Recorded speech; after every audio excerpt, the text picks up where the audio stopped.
Nurse কর্মকর্তা প্রদান করা হয়। 2024 এই তারিখ রোজ মঙ্গলবার প্রণীত নিয়োগ নীতিমালা অনুযায়ী জাতির বিবেক আগামীকালের কেন্দ্রীয় সমন্বয় ও জনগণের যে কোনো ক্লান্তি লগ্নে কার্যকরী পদক্ষেপ গ্রহণ করবেন।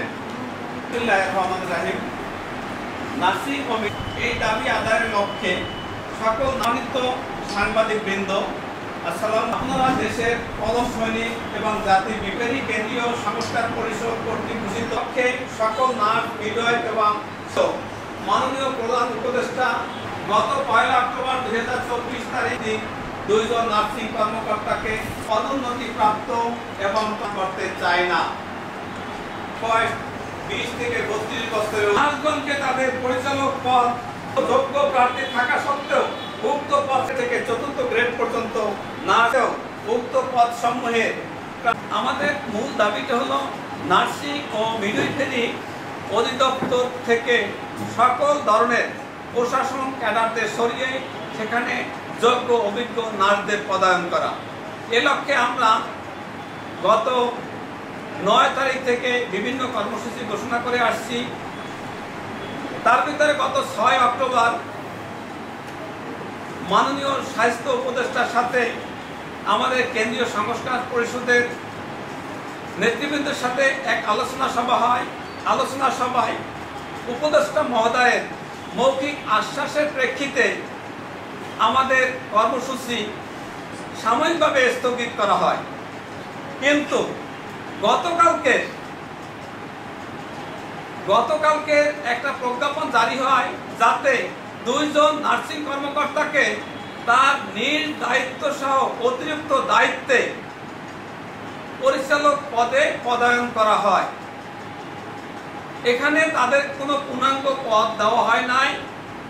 এরপরও প্রশাসন পদে ক্যাডার সার্ভিসের সাবেক যে কর্মরত ছিল জনাব নাসিরউদ্দিন, তিনি পরিচালক প্রশাসন পদে এখনও অধিষ্ঠিত রয়েছে। তার পদে কোনো নার্সিং কর্মকর্তাকে প্রদান করা হয় নাই।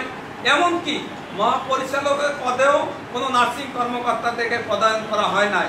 এজন্য আমাদের নার্স, মিডওয়াইফ এবং শিক্ষার্থীবৃন্দ সহ আমরা যারা সংস্কার পরিষদে নেতৃবৃন্দ আছি তারা হতাশ এবং সংক্ষুব্ধ। আমরা চাই নার্সিং ও মিডওয়াইফারি অধিদপ্তরের সকল পদগুলোতে নার্সিং কর্মকর্তাদের দিয়ে পূরণ করা হোক। এজন্য আমরা মাননীয় স্বাস্থ্য উপদেষ্টার দৃষ্টি আকর্ষণ করছি। অন্যথায় কেন্দ্রীয় সংস্কার পরিষদ ঘোষিত আগামীকাল থেকে কর্মবর্তী আগামীকালকে সকাল 9টা থেকে বিকাল 1টা পর্যন্ত হাসপাতালগুলোতে এবং সকল শিক্ষা প্রতিষ্ঠানে কর্মবিরতি ঘোষণা করেছে। আমরা তাদের সাথে একমত পোষণ করে আগামীকাল থেকে শেরেবাংলা মেডিকেল কলেজ হাসপাতালের সকল স্তরের নার্সগণ আমরা এমার্জেন্সি সার্ভিস, আইসিইউ, সিসিইউ, তারপরে এসকানু, শিশু ওয়ার্ড, লেবার ওয়ার্ড এবং এমার্জেন্সি অপারেশন থিয়েটার এবং এমার্জেন্সি রুমে নার্সিং সেবা অব্যাহত রেখে আমরা কর্মরত থাকব। এবং আমাদের এই সময় একদল এমার্জেন্সি এসকর্ট থাকবে যারা মুমূর্ষু রোগীর সেবায় সার্বক্ষণিক নিয়োজিত থাকবে। সাধারণত যেটাকে আমরা নর্মাল কেয়ার বলি, এটা থেকে আমরা বিরত থাকব। এরপরে কেন্দ্রীয় সংস্কার পরিষদ যদি যে ধরনের কর্মসূচি ঘোষণা করবে আমরা সেই ধরনের কর্মসূচি পালন করব, এই মর্মে একমত পোষণ করেছি।